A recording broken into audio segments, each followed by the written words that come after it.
नमस्कार, मी प्रतीक्षा दापूरकर। आज मी ग्रामगीता विश्वविद्यापीठ अड्याटेकडी येथे आहे। मुळात हे स्थळ फार आल्हाददायक आहे आणि या वातावरणामध्ये एक वेगळीच ऊर्जा आहे, जिथे येऊन आपण आत्मकेंद्रित होऊन स्वतः आपलं जीवन मूल्य जगण्याचं नव्याने समजतो आणि त्याप्रमाणे आचरण करायला आपण संकल्प करूनच इथून निघतो। आणि तेच ग्रामगीतेचं सार देखील आहे आणि त्या पद्धतीने इथे या वातावरणामध्ये आचरण केलं जातं। आपल्याला स्वयंस्फूर्तीने स्वावलंबन शिकवलं जातं। या अड्याटेकडीवर वर्षभर विविध शिबिर, कार्यक्रम, संमेलने, मेळावे होत राहतात।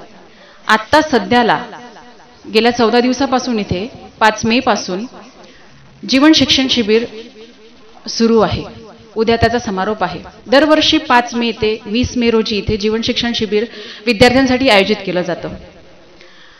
हे शिबिर बघितलं आणि शिबिरामधून निघालेले विद्यार्थी जर तुम्ही बघितले तर फार आश्चर्यकारक वाटेल आणि ती बाब फार कौतुकास्पद आहे की या शिबिराच्या मार्फत विद्यार्थी फक्त स्वावलंबन एवढंच शिकून जात नाहीत, तर संत वारसा, वैज्ञानिक दृष्टिकोन आणि संविधानाच्या मूल्यांसोबत सोबतच विवेकवादी दृष्टी, विवेकनिष्ठता ही इथून ते घेऊन जातात। वैज्ञानिक विज्ञाननिष्ठता इथून घेऊन जातात, ज्या माध्यमातून ते इथून गाव पातळीवर जे ग्रामगीतेमध्ये दिलेले आहे ते कार्य करतात।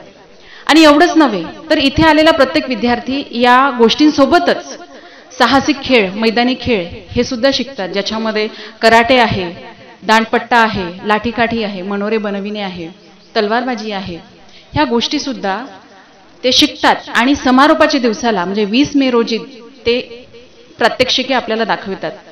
तर असं हे सुंदर वातावरण आहे, ज्याच्यामध्ये अबाल वृद्धापासून सगळं इथे आपल्या जीवन मूल्याला अनुसरून जगण्याचं इथे शिक्षण घेऊन जातात।